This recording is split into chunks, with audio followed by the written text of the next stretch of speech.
It's the Security Czar with another security review, and this time is of South Korea's opposition leader, Lee Jae-myung. I hope I said that right.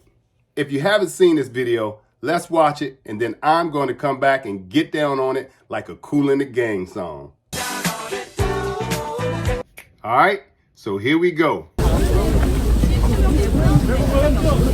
That guy right there is South Korea opposition leader Lee Jae-myung. And while at a press conference, he spontaneously decided to walk through a crowd of people who he thought were his followers. And then this happened.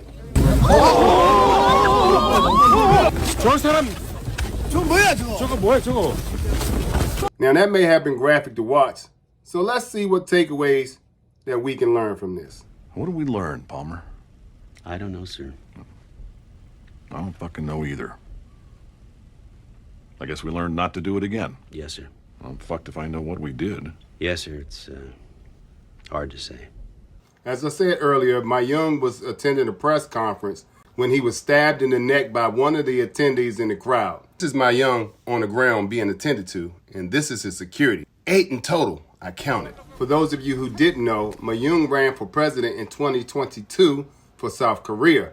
Unfortunately, he did not win, but is a favorite for the 2027 South Korea presidential elections. So here are the takeaways from this incident. Number 1, walking a VIP client through a crowd of people that has not been vetted or pre-screened through security is highly ill-advisable. Unfortunately, some clients will have a mind and a will of their own, regardless of what security precautions you may give them. If you have a client who has the potential to do something like this, it's best to have a solid team of trained security professionals and a plan of action just in case something goes wrong, as it did in this case.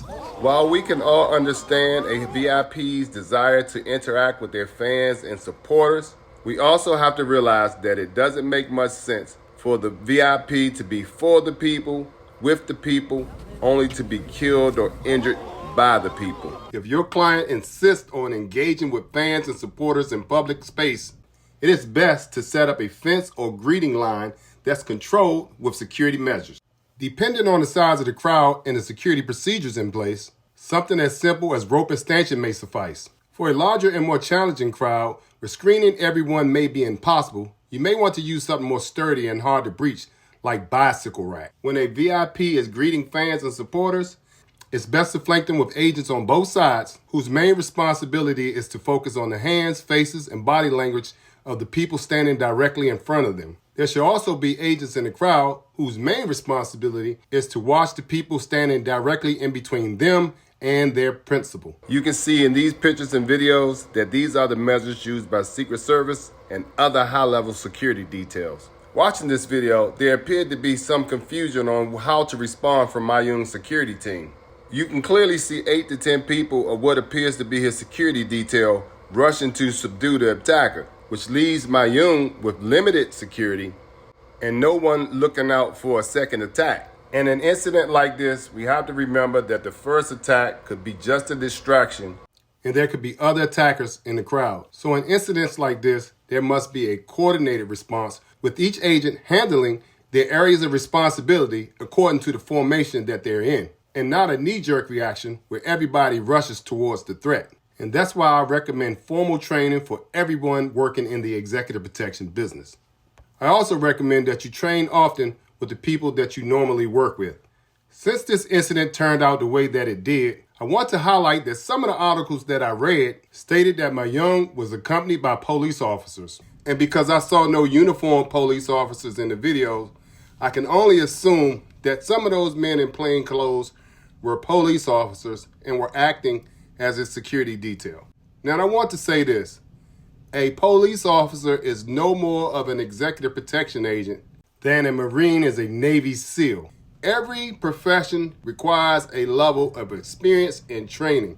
And if you're going to be protecting people, please understand that just the mere fact of you being a police officer does not qualify you to provide people that type of protection. It allows you to carry a gun, but it doesn't make you an executive protection agent. The people who do this on a daily basis and who have been successful at it for a long time has spent thousands of hours and dollars investing in their training. And we find it quite offensive that just because you carry a badge and a gun, that you think that you can do our job. Just as you should be offended if a security officer showed up in your roll call tomorrow morning thinking that he could do your job. Listen, I get it. Security, law enforcement, and military have some similarities, but they are not the same. Each one of these professions has specific rules, laws, regulations, and training that must be adhered to if you want to survive and be successful at it. So as I said earlier, there's no way that a security officer can wake up tomorrow morning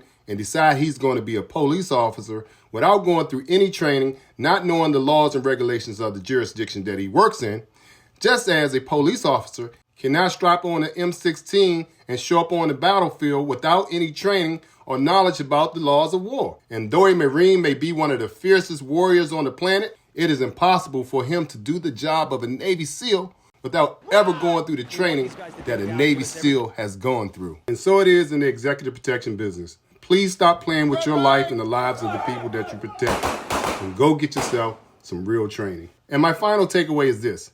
Everyone working in executive protection should have some type of medical training. In this particular incident, it is said that Mayung was stabbed in the neck with a 5-inch knife during the attack, and that someone in the crowd applied a handkerchief to his neck to stop the bleed. They didn't say it was a member of his security team, but if it was a member of his security team, I applaud them for having the skills to be able to save their principal's life. And that's why I highly recommend that you get into a Stop the Bleed course, such as the course put on by my colleagues, Dr. Dexter Jerome Peggins and Larry Penton with Still Standing. You can find them both on Instagram by those names. I'm also going to tag them down below in the description section. So let's recap what we learned. Number 1, always advise your principal against walking into a crowd that has not been pre-vetted or pre-screened by security. Number 2, if your principal is going to walk into a crowd, make sure the security measures are pre-planned to include bike rack, rope and stanchion, local law enforcement, and perhaps a contract security company for crowd control. Number 3, don't always focus on the first attacker. Handle your assignments and then create that defensive bubble around your principal so that you can make sure that you have the tactical and defensive advantage just in case there's another attacker in the crowd. And number 4, make sure you have a tactical medic and everybody on your team has at least a Stop the Bleed certification, just in case an attack like this did happen, that you will have the skills to save yourself, your principal, or your teammate's life. Well, that's the way I see it. Thanks for watching, and please remember to like, share, comment, subscribe, and smash that notification button for more content just like this. Thanks for watching. Peace. I'm out. Give it to me like